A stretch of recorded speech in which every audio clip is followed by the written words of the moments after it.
So what we wanted to talk about tonight is really understand what is it that that makes up, healthy eating habits. What's a healthy diet? And I know it's a huge, topic, and we can go on for hours talking about it. But I know that you've helped. For example, your husband was your first kind of. Yeah. How do you say that in English? I forgot. Yeah, your first client, right? First client. I was gonna say cobaia in Portuguese, right? And we have. Oh no, I don't understand. So she tried it all on him first. Portuguese on. You can speak to me in Russian, and I'll understand. Ah, right. I forgot. Right. Yeah. So you know what? Let me start with. So yeah, let me introduce myself again. I'm Liora Yadegar. I live in LA. I'm a mom of 3. I have 3 kids where I'm homeschooling right now. We're just talking with Bella. So life is very busy. So I want to tell you a little bit about, our history, our background, so you can kind of understand how, I got to this place. So as you were saying, so remember in college with the digestive issues. So my issues really started in high school. I was very active. I was always an athlete all throughout school. So I pretty much stuffed whatever I could in my mouth, and it kind of worked out okay because I was doing a lot of exercise, not for the weight issue, but somehow the exercise was allowing my body to work properly, even though I was eating a lot of junk growing up. My parents were both immigrants coming from Russia, and they both worked full time. And my mom thought it was the right thing to do to give me all of those snacks and the little candy gushers and chips every day and all that kind of stuff. And we would have TV dinners and, pizza every week and stuff, all the good stuff kind of. But I was very active. So it seemed to be fun. I got to high school and I did track through high school. My junior year of high school, I stopped doing track because, schoolwork became a lot. Once I remember this very clearly, once I stopped doing track and I was continuing consuming the foods that I did, I started having all of these stomach issues that I never dealt with before.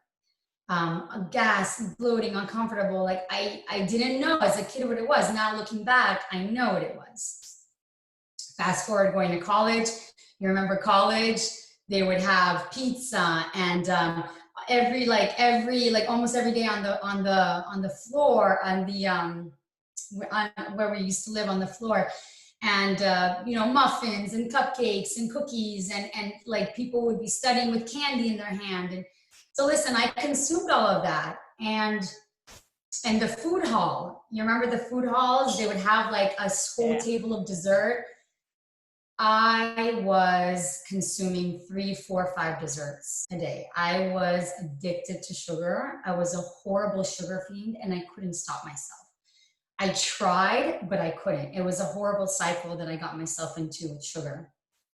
And so the digestive issues continued. But what really sent me into a downward spiral is I got married right after college with my husband. So I was like, 21, 22. And we acquired our first franchise, our Baskin Robbins franchise. So we acquired our first store and we were working 6 days a week from 9 o'clock to like closing. It was like from opening, we were opening the store, we were closing the store because we just started off, we were building our business. So we were like from 9 to like 10, 10:30, 11. We would get home very late, we would eat very late. We were going to sleep late and waking up, it was the same thing every day. So I was like not cooking. We were consuming food out and I was eating ice cream every single day in the store. I was probably consuming like 1 or 2 scoops of ice cream. Which is a typical situation of a lot of people, right? A lot of people are, dealing with this, like working really hard and just not really thinking about what the effect food has on them, right? Exactly. I just spoke to a new client last night, and it was that, she works, she's a single mom, and she's eating 3-4 times a week out. So exactly what you said. It's very similar. Like our habits very much mirror a lot of, you know, clients that I speak to. It's a very average kind of situation. So then my health really started to spiral downward. I started losing my hair. I started losing weight in an unhealthy way. I'm very slender now, but I'm at a healthy weight.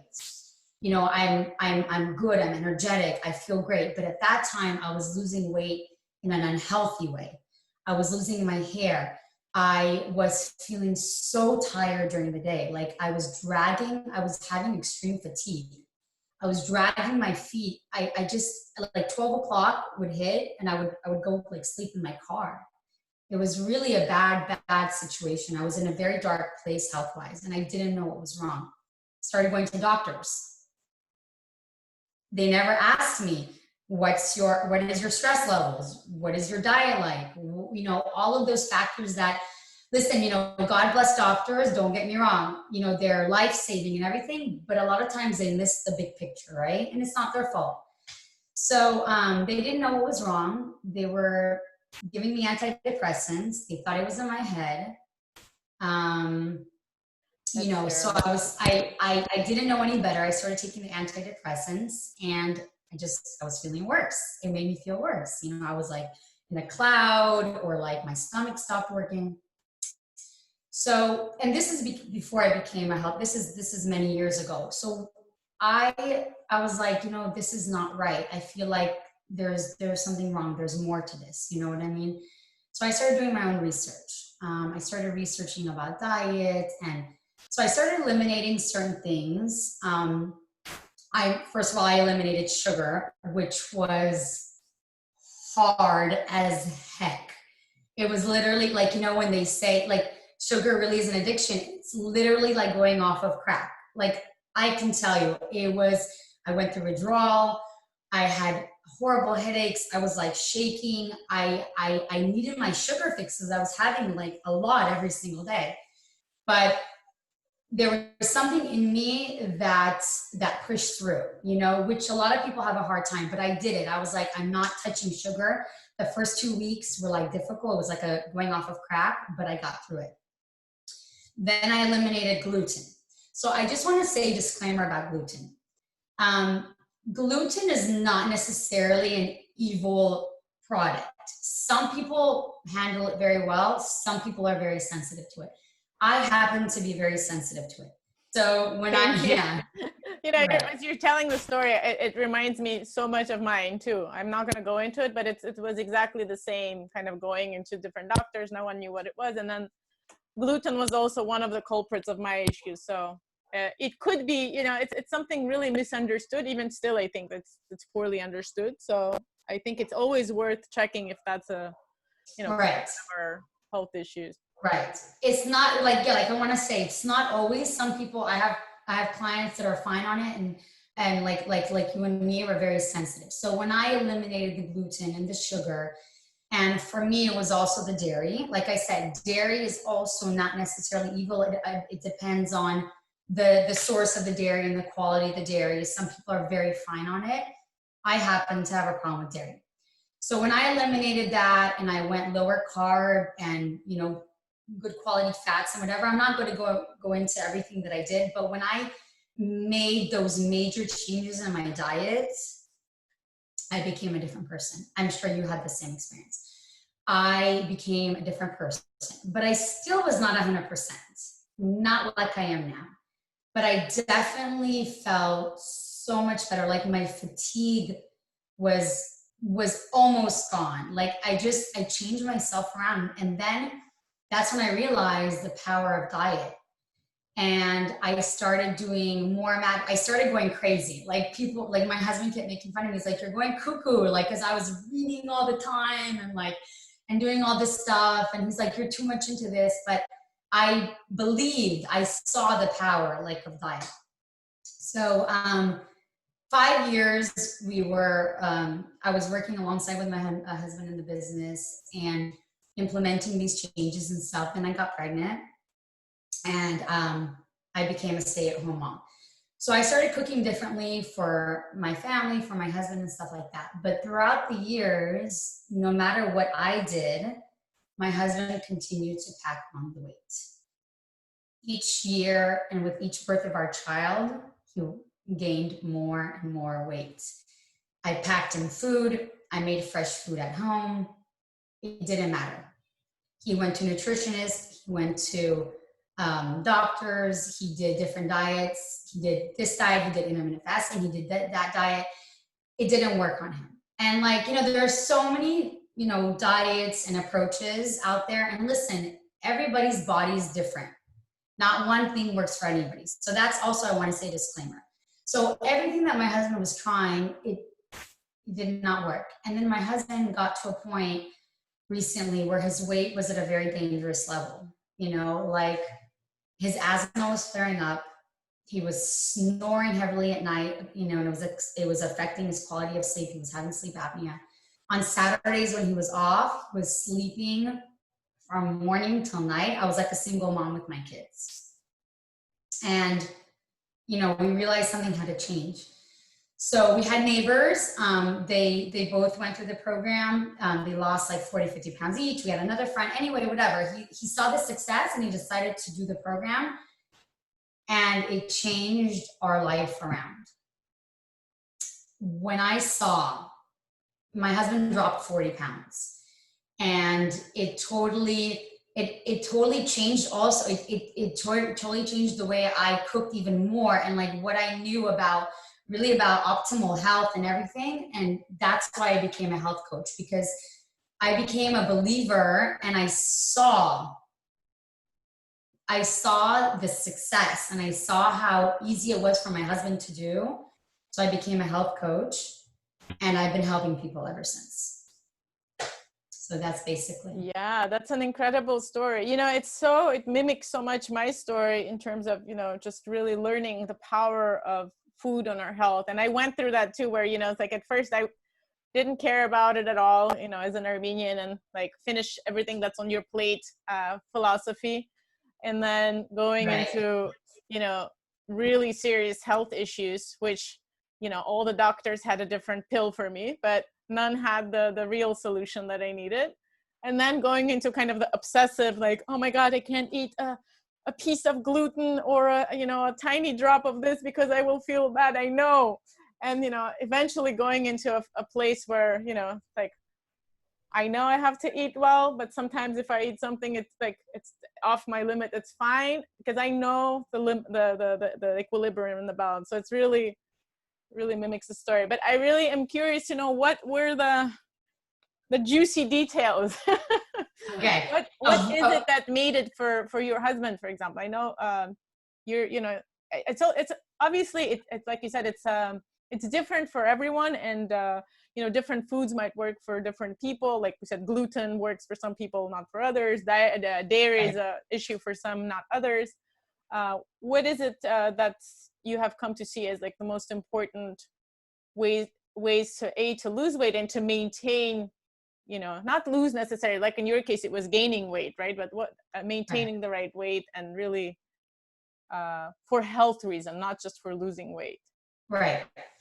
So the things that really worked was because I bring different facets to the table. Okay. It's like a 4-pronged approach, because I provide, I'm going to say but these are general things that help in general.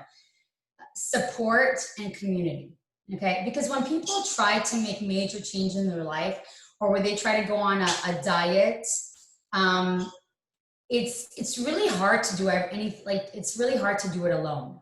Right. Like, when you want to make a major change, like you want to totally revolutionize your eating habits, or I don't know, like any change really in your life, when you have support or like community, and you have people around you that are doing it and with you in support, that makes it a lot easier. That really enhances your chances of success. I mean, they've done studies that when you have support, you are more likely to be successful, right?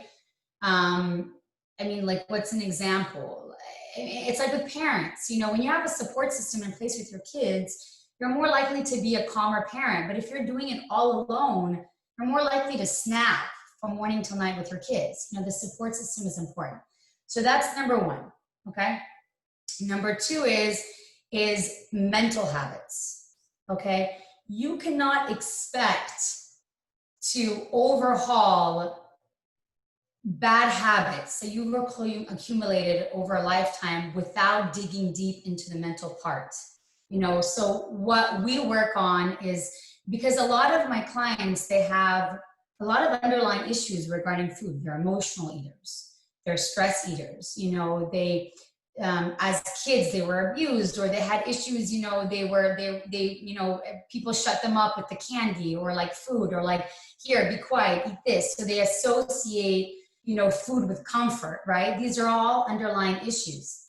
You can be eating the best diet in the world, but if you don't get to the underlying issues, you cannot fix anything. Like, obviously, we cannot talk about how we get to the underlying issues here, but that's just, you know, you asked me to do some details. That's one way that we do it.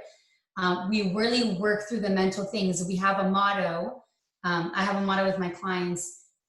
Is this going to hurt you, or is this going to help you? You know, so when you come home, you know, because for me, for example, with me, my treat after a stressful day, my treat after a hard day was sugar, you know? So now, before my clients want to reach for their old habit of, like, they come home from a hard day and they want to reach for their, whatever their comfort food. For some people it's Cheetos, for some people it's sugar, for some people it's a whole box of pizza. Is this going to help me, or is this going to hurt me? And usually the answer is it's going to hurt you, you know, if they're reaching for that bad habit. So that's just one. That's funny because, sorry, at the, you know, at the, at Embody Wellness, I work with something that's very similar, but I call it, I work a lot with pleasure, but pleasure that's sustainable, right? So if you think of, like, you know, this is pleasurable for me or not? Is it going to be is it going to be pleasurable in the long term or just the short term? So if I have 4 glasses of wine, it might be very pleasurable right now, but the next day I'm going to be suffering, right? So yeah, it's really, you know, interesting for people to really start seeing the effects of what is this food, or what is this activity, or what is this action what kind of effect is it gonna have on me now, right? And in the long term. Even just like paying attention to that one little question, I think that's really key for a lot of people, right? It is, yes. And that's, it's a bringing of awareness, you know. It's like I said, we're really starting to incorporate, we start to replace new, what is the word? New, like, health forward habits. We replace them with the backward old bad habits, you know. I don't know if that makes sense. So, you know, like, and what we also do is we start to replace the habits physically. Okay. So for example, some people go to a party, okay, and there's a whole spread of food. Okay. You know, there are many different kinds of people in this world, right? So I have come, thank God, to a place now where the old me, if I came to a spread of table that had all kinds of desserts, I would have 10. I would have the cupcakes and the chocolates, and I couldn't stop. I could not, I'm not even joking with you. I could not, when it came to sugar, I could not stop myself. It was a disease. It was addiction. It was a problem. Now, thank God, I've come to a place where if I go to a party, or if I go to a restaurant with a group of people and they order dessert, I might want to eat it, I might not. It's not a struggle anymore. So you have those kinds, so, you know, you have all the, you know, you have people in this world who, if they're in the presence of certain foods, they have absolutely no control. And you have people who might want to eat it or not. And we've all met those kind of people, right? We all have those kind of people in our lives. We have friends that they cannot control themselves, and we have friends that are like, you can put whatever in front of them and they're like, I feel I want to eat it or I don't. So we start to replace physical habits. So what I do, for example, is I say, okay, you know, if you know you're going to this party or whatever, and you're going to come up to this spread of stuff, maybe it would be a good idea for you to get up and walk away from the table. Or, you know, grab a bottle of water, get up and go to the other side and just drink your water on the side of the room. Or get up, go outside for a second, or get up and go talk to somebody. It's a physical habit to replace that old habit of walking and eating. You know, it's like I said, it's a physical habit to replace the action of eating. Which is most of the time without being aware of that you're doing it, right? It just happens. Like you just do it without being really aware that you're doing it. So in the time that you go and walk around, you become aware of like, do I really want it or do I not, right? That's exactly. Yeah. Exactly. It's really like we are taking like action steps to start like bringing awareness and really, like I said, pulling away from those old habits, you know, because part of this kind of overhaul is the mental part. So we really I really work on that, you know, because this is why the title is this is not just a diet. This is not just about weight loss. This is about really overhauling certain habits and creating a new lifestyle. So part of that is the mental. So we work on mental. I also have the education part that also helps with the mental. You know, we're learning certain things along the way. We're learning about human evolution and why we react certain way to foods and you know, why we want to stuff ourselves as humans, you know, so I'm not going to go into that, but when people are educated, they understand, and that also brings awareness.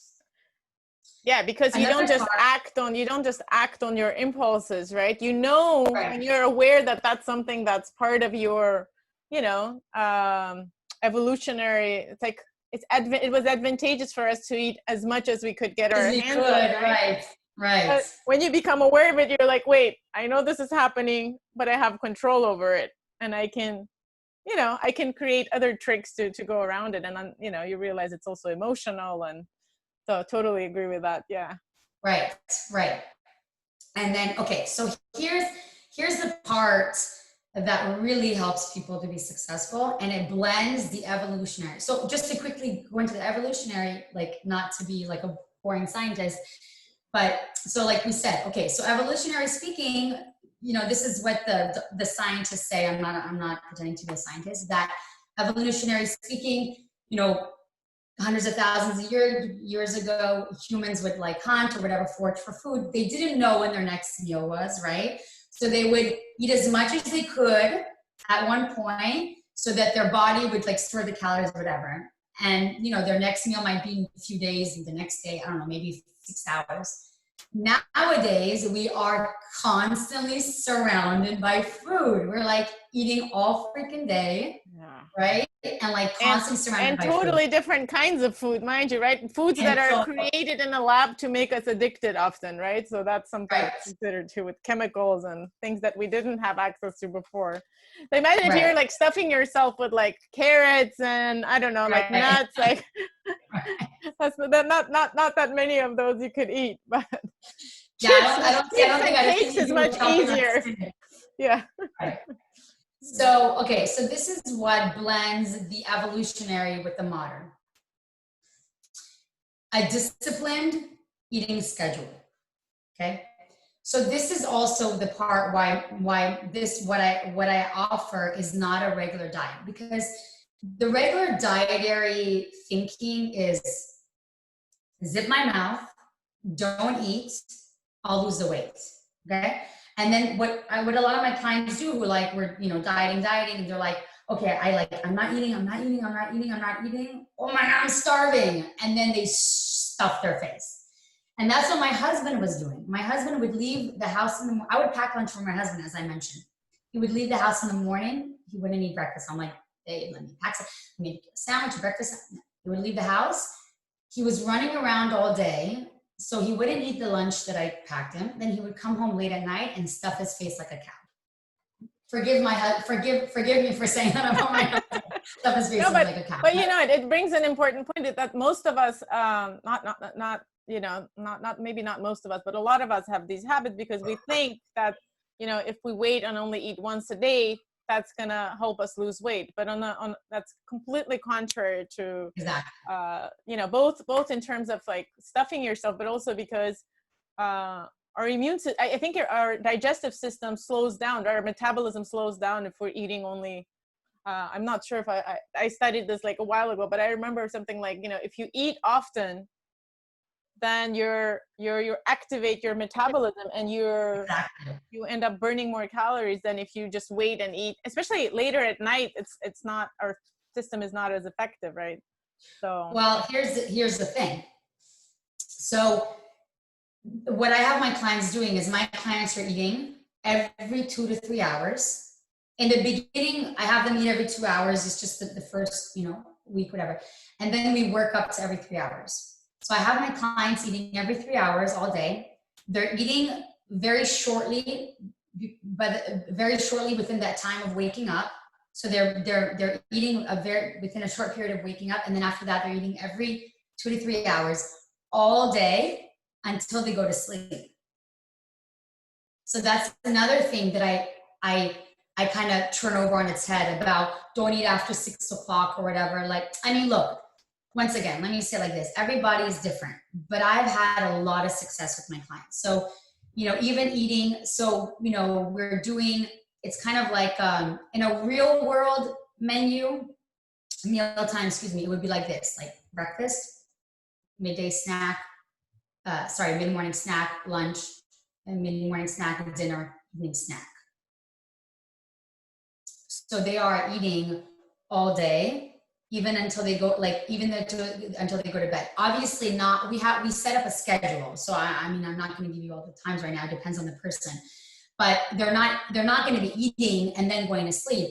The last kind of mini meal is a period between going to sleep. So I just want to make that clear so people are not confused. And like I said, it depends on everybody's schedule, because some people wake up different times in the morning. But it's a disciplined schedule of eating every 2 to 3 hours. You're not putting anything into your stomach before the time. I set up my clients in an app on the phone. There's an app on the phone that we set the schedule for them. And then their phone beeps when they have to eat. So that is a brilliant way to create discipline and to create an eating schedule that is sustainable forever. Because when you eat on this eating schedule with the proper portion control, it's like a magic formula. Number one, you don't go hungry. And because you don't go hungry, your blood sugar, let's talk a little bit about science. Once again, I'm not a doctor or scientist, but your blood sugar, because you're eating every 2 to 3 hours all day, right? Your blood sugar levels remain the same. Because you're not starving yourself, you're not going up and down, which I was doing because I was eating so much sugar. You eat a lot of sugar, blood sugar goes up, and you crash, then you need more sugar or carbs, right? You know that. Your blood sugar is stable all day because you're nourishing your body all day with the proper foods. And because your blood sugar remains stable, what happens is your body starts to burn its fat storage rather than its glucose storage. And your body just becomes this beautiful, efficient, fat-burning machine, and your metabolism just keeps running. And if you sustain the proper eating schedule with the proper portion size, that's it. You're good to go. So what my role is, oh yes, go ahead. No, I just had a quick question. Actually, Daniele had a question, and I had the same question, because there are a lot of new, I don't know if it's like, I would call it a fad diet, but there's a new trend of the intermittent fasting. I don't know if it's happening in LA, but here in Brazil, it's very common, like people only eating during the 8 hours of the day. So like eating much later in the day, maybe even like after 12, and then only eating until 8 p.m. and not eating anything else. So My question to you is this, is like, first of all, what do you think of it? But also with the schedule, is that something that the person has to maintain for the rest of their life? Or is it like a temporary tool for them to get used to the fact that it's important to, go from something completely radical where they're eating once a day to going into like something where they see the benefits of eating on a regular basis, and then kind of being flexible about it? What's your opinion on that? Right.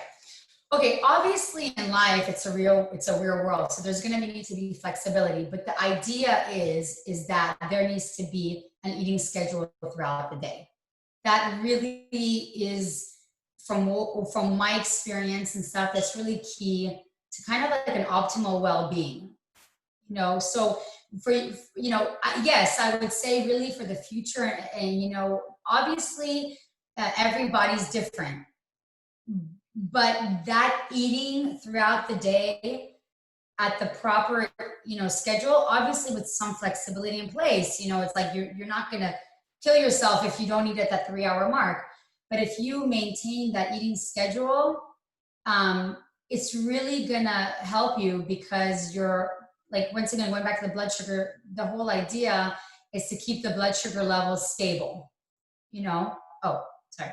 It's really to keep as long as you're keeping the blood sugar levels stable all day, every day, that's what's really going to be key to your success, because blood sugar plays such a role. And I mean, that, if you have whacked out blood sugar levels, diabetes, mood, it affects so many things, weight, heart.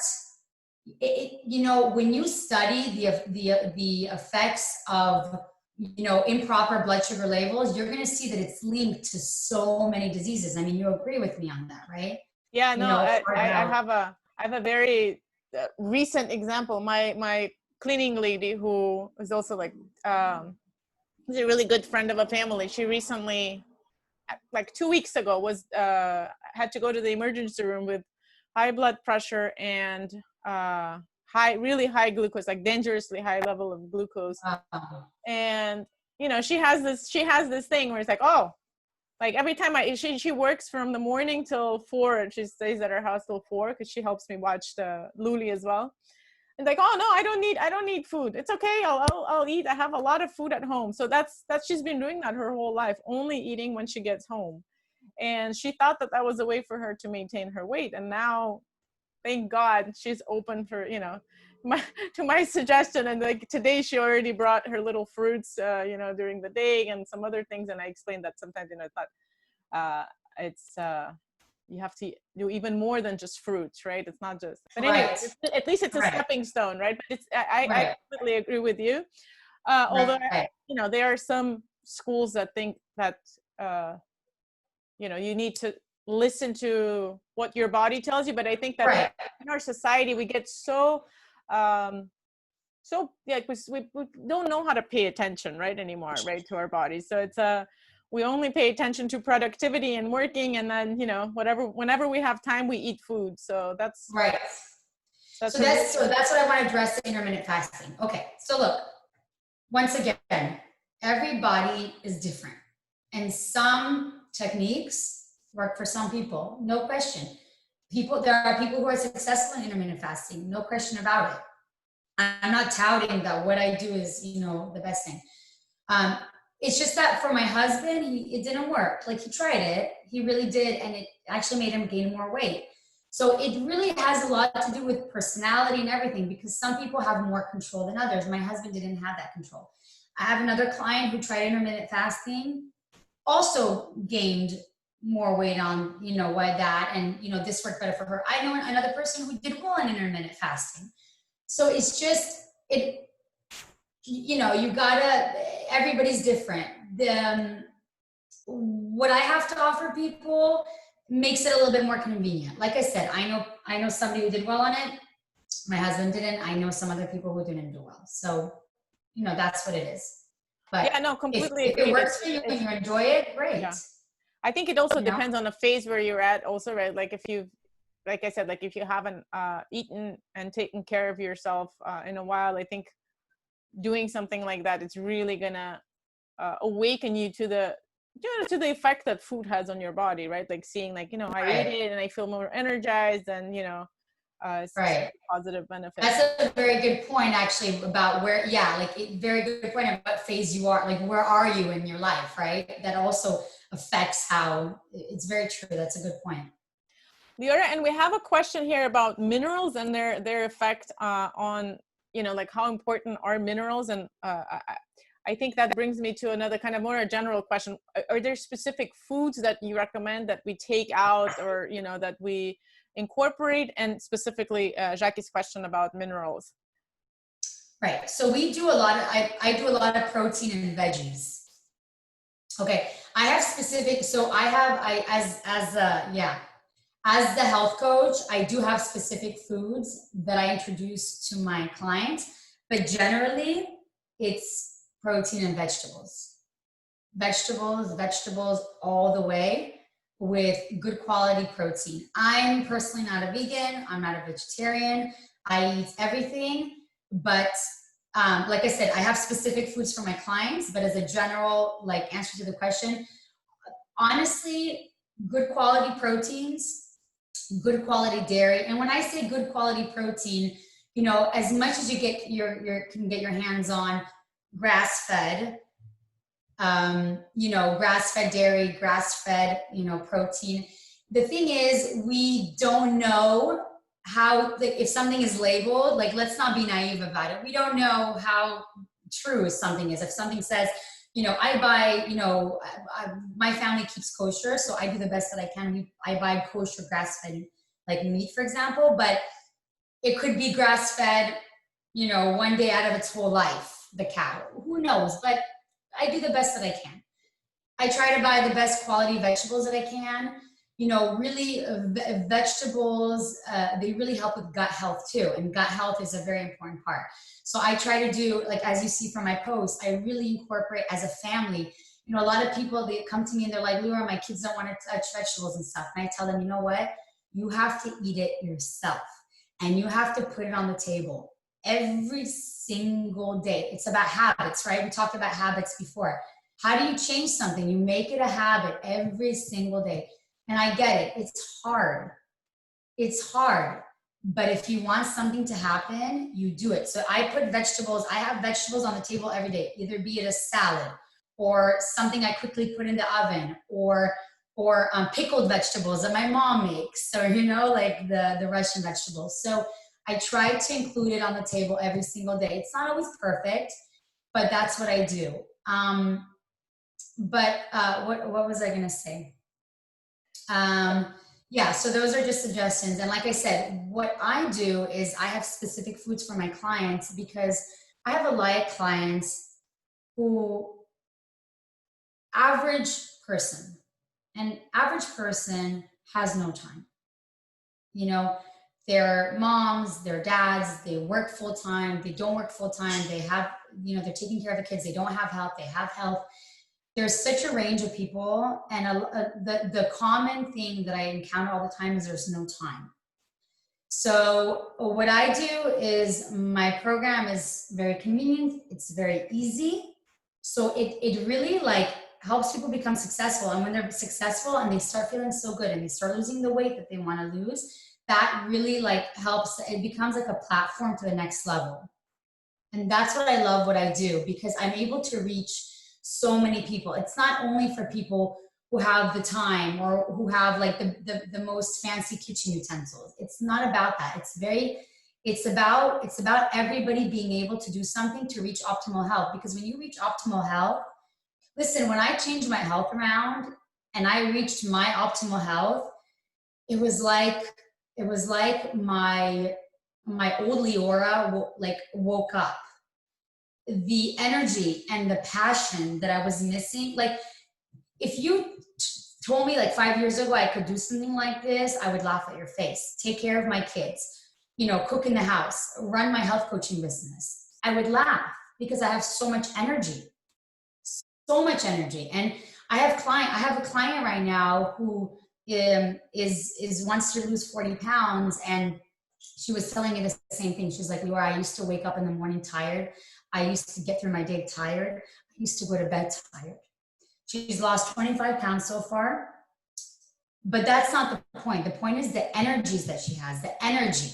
Every Sunday now, on her day off, she goes hiking with her boyfriend. She goes to the beach with her boyfriend. This is what life is all about. It's the energy and the passion.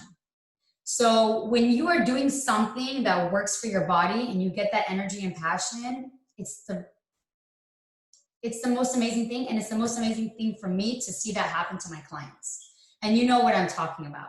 Yeah, I know exactly what you're talking about. And, you know, it's really, sometimes I look back on those years when I was like dragging too, and realizing Right. that it's, you know, it was really as simple as eating well.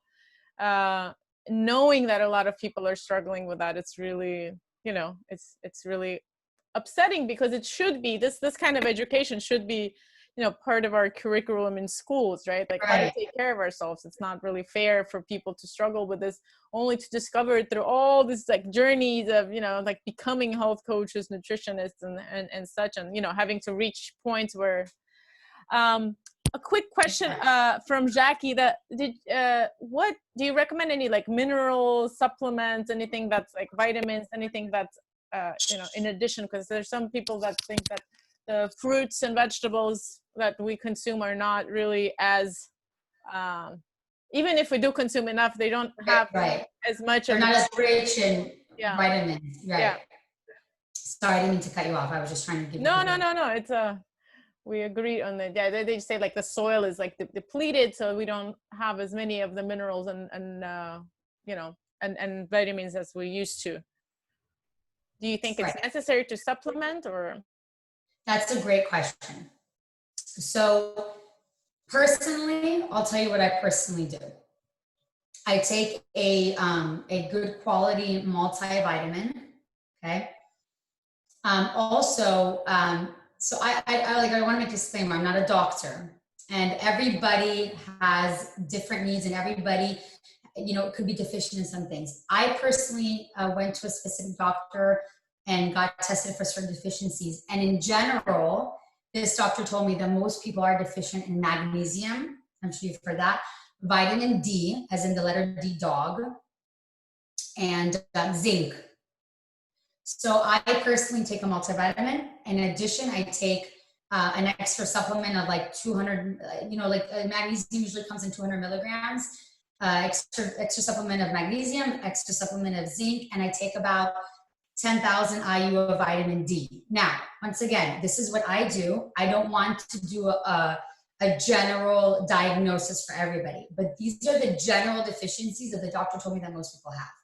So I hope that answers your question. That was a great question from, I forgot the name. Now, another thing that is really super important to work on is the gut health. And that means really consuming probiotic rich stuff. So be it now with probiotic supplements, we don't know how effective they are. So really, you know, in terms of really including the diet. So like the diet that I include a lot of vegetables. So vegetables, they really create the fertilizer for probiotics. So vegetables are really great.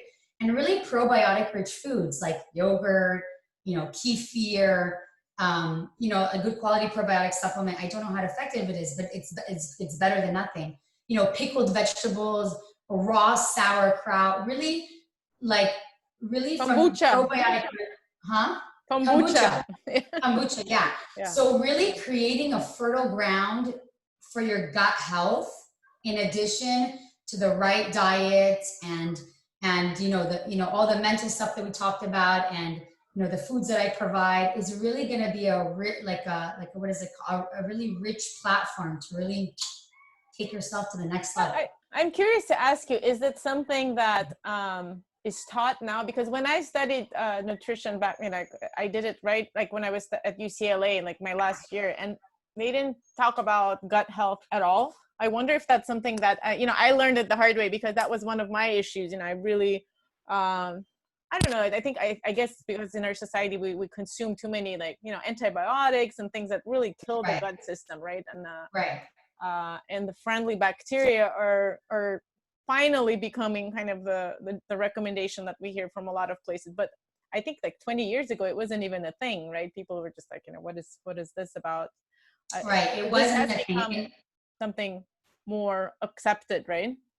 Yes. Yeah. Like now I'm like, I pop up, I see articles and research popping up on my phone that they're showing like they do like transfer fecal matter. They put fecal matter from I was just reading an article, like I'm sorry, I don't have the source or anything, you know, once again, I'm not a scientist, but I was reading an article that they take like fecal matter from like, you know, like slender mice, and they put it in the obese mice, and the obese mice lose weight because, you know, the gut health and all those other factors that those mice have affects the obese mice. So it's, and there's so many articles and research now that they're finally focusing on probiotic and gut health and stuff like that, you know. Yeah, But it's the also question on is the how much. immune system too, right?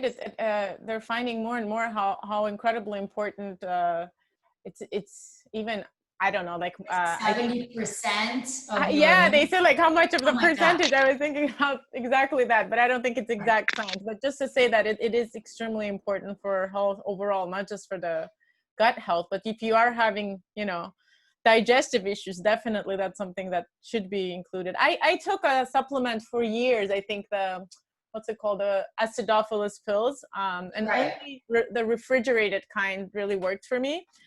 And now, you know, I've discovered that kombucha and fermented, you know, we have in Armenia, we use a lot of like the pickled vegetables. Lots of, Yes. My mom makes those yeah. huge jars of them. I actually posted pictures on my Facebook. Yeah, Yeah, and the fruit and and vegetables. it's funny because if you think about all the traditional cultures, all of them have the probiotics kind of embedded in the Yes. cultures, but Yes. we've kind of thought of them like, oh, that's like the, you know, that could cause salmonella, or I don't know, like, you know, they were considered as outdated, but now they're coming back. So I'm really happy to see that. Yes, that's so true. Every culture has, my husband is Persian. They have like the sour, they like the bubbly yogurt, you know, they, you know, all that kind of stuff. Yeah. Yeah, awesome. Liora, those are some really amazing tips. You know, we've gone from the mental, you know, importance of the mental health, which I completely agree with you. The habit change, I really work with that as well, with a lot of the different, you know, changes that we work in the Embody Wellness Institute. Not just eating habits. I think it goes for everything, right? If you want to change Right. a habit, you really got to address your uh, you know, it's not just the physical issues, right? It's Right. There's sometimes it underlying even goes, issues. it's the mind, and sometimes it even has, you know, some energetic and spiritual issues, which we address in other webinars. But it's really interesting, the connections that we have between the different parts of the self. And I really like that, you know, it's funny because a lot of the things that you brought is not really specific foods and you have to eat this and you have to eat that, but really about becoming aware of what you're eating, changing your habits around the, you know, the way that you approach food, right? I think that's really the key, because a lot of times we suffer, and because we don't even understand the effect that food has on our health. So I think Right. that's really a powerful message that you're bringing, and of course some of the more specific ones as well. But I wanted to, since we have about 10 minutes left, I wanted to open up for any like specific questions that you guys might have, or Sorry, can I use the restroom for a second? I'm dying. Can you give me what's one that? second? Restroom. I have to use the Yeah, restroom. no, of course. We can, but you guys can send me the questions while she's coming back, or ask me and we'll. Oh, we have a message from Rakesh. So I'm vegan and also avoid soy. Is it true that soy is?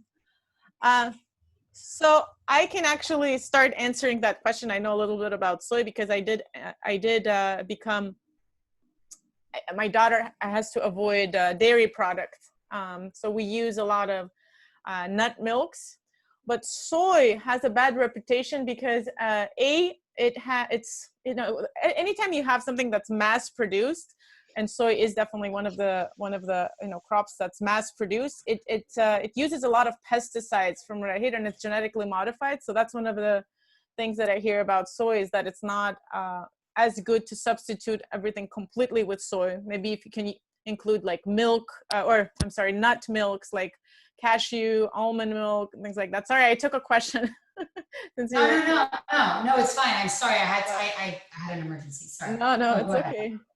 We have a question from Rakesh, who is vegan, and says, you know, that some studies show that we should avoid soy, and it causes us also to become anemic. And I think it also has a lot of, I've heard that it really creates some issues with your hormones. It could, how have an extra added amount of estrogen, which could create an disequilibrium in our hormonal health as well. So I think moderation is the key, right? Not to avoid soy, but to also incorporate other types of non-dairy milks. Do you have any other suggestions, Liora? No, I agree with you. Okay. Anyone else has any more like specific questions, comments? We will share Liora's, first of all, we'll share this recording and also Liora's contact information so you guys can have access to her if you have questions, or if you want to start learning more with her. But it's something that I really want to obviously in 1 hour we can't learn about everything, but it's definitely an amazing start. Here's I just sent in the group, I sent the Embody Wellness webpage. You can go on Facebook, on Instagram, and we'll have Liora's information there. Liora, if you want to leave yours in the chat, feel free as well.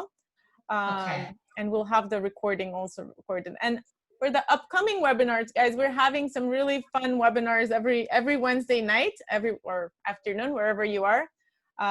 Next week we have one on, and we alternate between English and Portuguese. So next week we have one about sexuality and vital energy with Andrea Santiago in Portuguese. And the week after we have a webinar with our Liora and I's roommate, who became, like I said, she runs a reproductive clinic to talk about gut health, Ayurveda, and reproductive health. And here's Liora's information, Weight Loss with Liora. Again, she's a health coach from LA, and I'm really happy that you were able to be here with us to share all these really valuable tips and information. Thank you everyone for being here as well. And please feel free to always, get in touch, suggest what you want to learn about, what kind of specialists you want us to bring. But I think it's something that I've been trying to do here, is really bring a wide range of wellness and health professionals for us to stay healthy through these difficult times. Thank you, Belle. Thank you for having me. Your work is amazing. I admire you so much, what you do. So really, it's been a pleasure to be with you and talk to you and have you interview me. Thank you so much. Thank you, Liora. And it's really amazing to reconnect with you after, 2 decades. Yeah, well, we said we're not going to say the number. Yeah, no, let's not. But thank you again, and I hope to have you, in the future. And if you guys have any questions, you have Liora's contact. Thank you, Danny. Thank you, Jackie. Thanks, everyone. Thank you. See you soon. See you next weekend. Yeah.